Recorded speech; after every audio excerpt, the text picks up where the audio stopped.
बिस्मिल्लाहिर्रहमानिर्रहीम। अस्सलामु अलैकुम वरहमतुल्लाहि वबरकातुहू।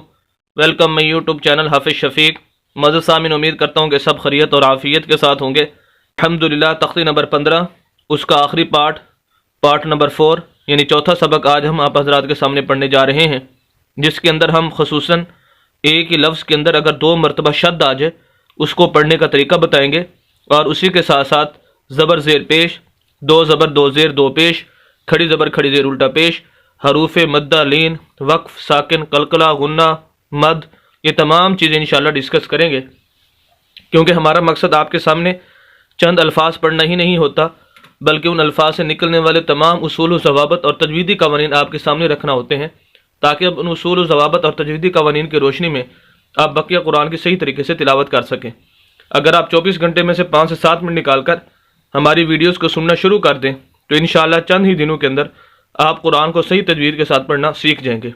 तो आइए आज का सबक शुरू करते हैं। अऊज़ु बिल्लाहि मिनश शैतानिर रजीम।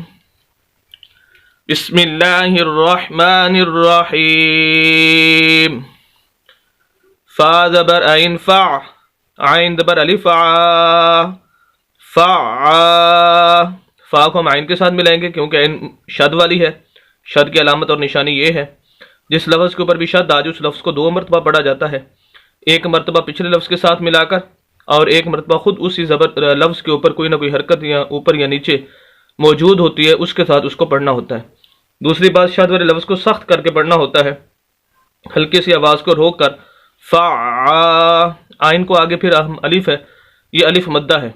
वैसे हरूफ मद्दा 3 है, अलिफ मद्दा, वाव मद्दा और या मद्दा।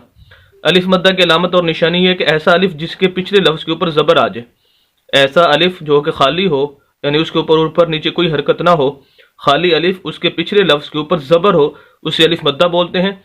तो जहाँ पर भी अलिफ मद्दा होगा उस लफ्ज़ को लंबा करके पढ़ा जाएगा। अब क्योंकि ये आइन के आगे अलिफ है तो हम आइन को खींचेंगे। फ़ा, लाम 2 पेश, लाम लुल, लाम के ऊपर 2 पेश, इसको हम मिलाएंगे लाम के साथ, अगले लाम के साथ, क्योंकि लाम मुशद्दद है। शद वाला लफ्ज़ 2 मरतबा पढ़ा जाएगा जैसे कभी बताया।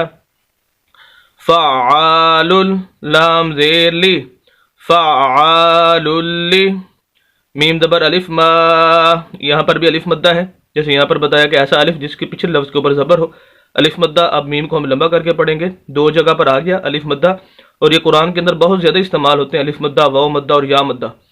फ़आलुल लिमा, या पेशयू, राज़िर यारी, मायूरी, रा को हम या के साथ मिलाएंगे क्योंकि या साकिन है। साकिन की अलामत ये है, इसे जज़म भी बोलते हैं, सुकून भी बोलते हैं। जिस लफ्ज़ के ऊपर जज़म या सुकून हो वो लफ्ज़ खुद ब खुद नहीं पढ़ा जाता, उसको हेल्प की ज़रूरत होती है पिछले लफ्ज़ की, तो रा इसकी हेल्प करेगा या की। दूसरी बात यह कि जैसे अलिफ मद्दा के बारे में मैंने बताया 2 जगह पर आया, इसी तरह यहाँ पर ये या मद्दा है। ऐसी या साकिन जिसके पिछले लफ्ज़ के नीचे ज़ेर हो, ऐसी या साकिन जिसके पिछले लफ्ज़ के नीचे ज़ेर हो वो या मद्दा कहलाती है, और ऐसे लफ्ज़ को हम लंबा करेंगे, यानी रा को हम लंबा करके पढ़ेंगे, यूरी। और तीसरी चीज़ रहेगी वाव मद्दा, वह यहाँ पर तो नहीं है लेकिन वो आपको मुख्तसर उसके बारे में बता देता हूँ। ऐसी वाव साकिन जिसके पिछले लफ्ज़ के ऊपर पेश हो उससे वाव मद्दा कहते हैं। तो बहरहाल इन तीनों चीज़ों की, अलिफ मद्दा, वाव मद्दा और या मद्दा की मैंने मुस्तकिल वीडियो बनाई हुई चैनल पर मौजूद है, पूरी डिटेल के साथ अगर आप देखना चाहते हैं तो चैनल पर जाकर देख सकते हैं। तो बहरहाल यह या मद्दा है, इसको लंबा करेंगे, यूरी। फ़आलुल लिमा यूरी, दाल पेश दो, मा यूरीदु। यहाँ पर हमारा जो आयत है या हमारे लफ्ज़ है वो ख़त्म हो गया है, हमने यहाँ पर वक्फ़ करना है। तो वक्फ़ का जो तरीका है, जो उसूल है वो ये है कि जहाँ पर वक्फ़ करना चाहते हैं, ये आयत पूरी हो गई है, सांस आप तोड़ना चाहते हैं, उसके आखिरी लफ्ज़ को आप साकिन करते हैं। जैसे यहाँ पर यूरीदु के अंदर आखिरी जो हर्फ है ये दाल है, हम दाल को साकिन कर देंगे। जैसे या साकिन है तो दाल को भी साकिन कर देंगे। जैसे ही हम दाल को साकिन करेंगे तो इसका जो पेश है ये ख़त्म हो जाएगा, क्योंकि जो साकिन हर्फ होता है उसके ऊपर नीचे कोई फिर हरकत नहीं आ सकती। और तीसरी चीज़ ये, जैसे ही हम दाल को साकिन करेंगे तो ये हरूफ कलकला में से आ जाएगा दाल। वैसे तो हरूफ कलकला 5 हैं, क़ाफ, क़ा, जीम, दाल और बा, जिनका मजमुआ कुतुबुज्जद्दीन बनता है।